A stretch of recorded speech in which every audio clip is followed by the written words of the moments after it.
მიმყოფებით ბათუმის საქალაქო სასამართლოსთან ცოტა ხნის წინ ნახა ჩვენმა მაყურებელმა, რომ ზია ამაღლობელის სოლიდარობის გასამხნევებელი მხარდასაჭერი აქცია გაიმართა ბათუმის წინასწარი დაკავების იზოლატორთან, სწორედ იქ, სადაც დღეს ბრალი წარუდგინეს მზია ამაღლობელს და განუცხადეს, რომ 353 მუხლით ედავებიან სამართალდარღვევას, რაც ბრალის დამტკიცების შემთხვევაში 4-დან 7 წლამდე თავისუფლების აღკვეთას გულისხმობს. მზია ამაღლობელის სასამართლო პროცესი ხვალ 11 საათზე გაიმართა. მანამდე კი ამ წუთებში და მთელი დღის განმავლობაში ბათუმის საქალაქო სასამართლოში განიხილება ადმინისტრაციული წესით დაკავებული მოქალაქეების საქმეები.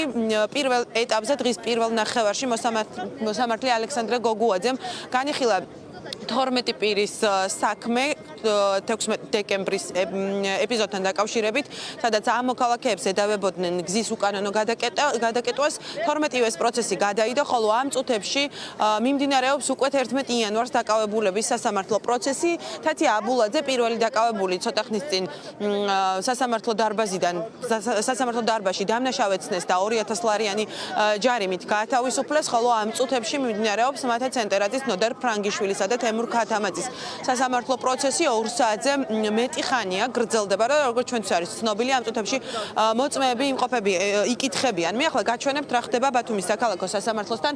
მოქალაქეები შეიკრიბნენ მთელი დღის განმავლობაში. აქ იყვნენ ადამიანები, რომლებიც ამხნევებდნენ დაკავებულებს და სოლიდარობას უცხადებდნენ.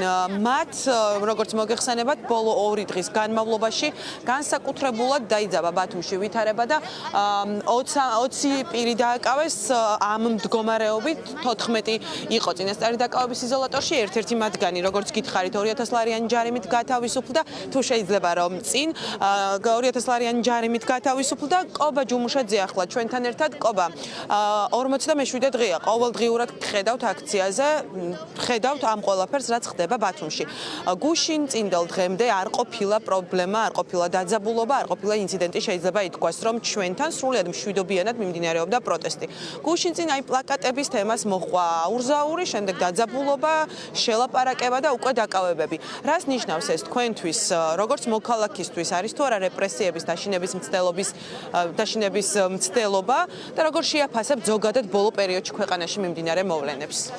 კი, თამარ, ამავდროულად ხაზი გაუსვათ იმას, რომ ეს პლაკატები იყო უბრალოდ საინფორმაციო პლაკატები, არავითარი ძალადობის მოწოდების შემცველი და არავითარი კანონდარღვევის შემცველი არ ყოფილა ეს პლაკატები და ბუნებრივია ეს მოასწავებს იმას, რომ 15-ისთვის დაანონსებული გაფიცვის აქცია ერთგვარი, მოდი ასე ვთქვათ, რუბიკონია ხელისუფლებისთვის და სურს ამ რუბიკონის ისევე გადალახვა, როგორც დაუშვათ დანარჩენ დღეებში თითქოს და ამ აქციის დაიგნორება გამოსდის.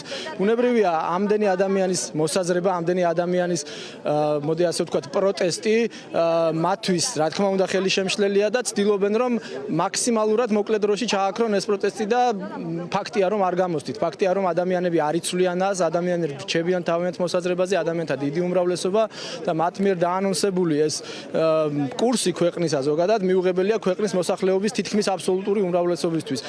უნდათ რომ მაქსიმალურად მოკლე დროში ჩააქრონ ეს ხმა, რათა ადამიანები, რომლებიც ამ მომენტში შეიძლება რაღაც მომენტში მოდი ასე ვთქვათ ვერან არ გამოსულან თავიანთი მოდი ასე ვთქვათ პირადი სივრციდან კიდევ უფრო არ დაემატონ აქციას და არ გადაიზარდოს ეს აქცია უფრო მრავალი ხმაში, თუმცა ტენდენცია მზარდია და დარწმუნებული ვარ რომ ადამიანთა უმრავლესობა სოლიდარობას უცხადებს როგორც უკანონოდ დაკავებულებს და დაპატიმრებულ რეჟიმის ტყვეებს ფაქტიურად, ასევე აქციაზე მდგომებს და არ ემხრობა ქვეყნის და ეგრეთ წოდებული ხელისუფლების მიერ აღებულ კურსს. მადლობა კობა ჯუმუშაძეს. უსმენთ, ნამდვილად შეიძლება ითქვას, რომ ნაცვლად იმისა, რომ ხელისუფლებამ დააშინოს ეს ადამიანები, დაკავებებით ყოველდღიურად ქართული ოცნება იღებს უფრო მეტ ადამიანს ქუჩაში. ეს იყო ბათუმის შემთხვევაშიც. წინა დღეებში თუ შედარებით ნაკლები იყო მოქალაქეთა რაოდენობა სადღესასწაულო დღეების გამო, გუშინ წინდელი დაკავებების შემდეგ გაცილებით მეტი ადამიანი მიიღეს ქუჩაში. ნინო ქათამაძეს ვხედავ ახლა მე აქ არაპირველად, გამარჯობა, მოგესალმებით. ბათუმის აქციაზე ხედავთ არაპირველად ხართ ხოლმე ამ ადამიანების გვერდით. კი, რა თქმა უნდა. აი ახლა ამ კონკრეტულ შემთხვევაში გუშინ დღეს რატომ გადაწყვიტეთ რომ ჩამოსულიყავით აქ დედაქალაქის ნაცვლად, რუსთაველის ნაცვლად დამდგარიყავით აქ, რატომ არის მნიშვნელოვანი ახლა დაკავებულების გვერდით დგომა, რომ ვუთხრათ ჩვენს მაყურებელს?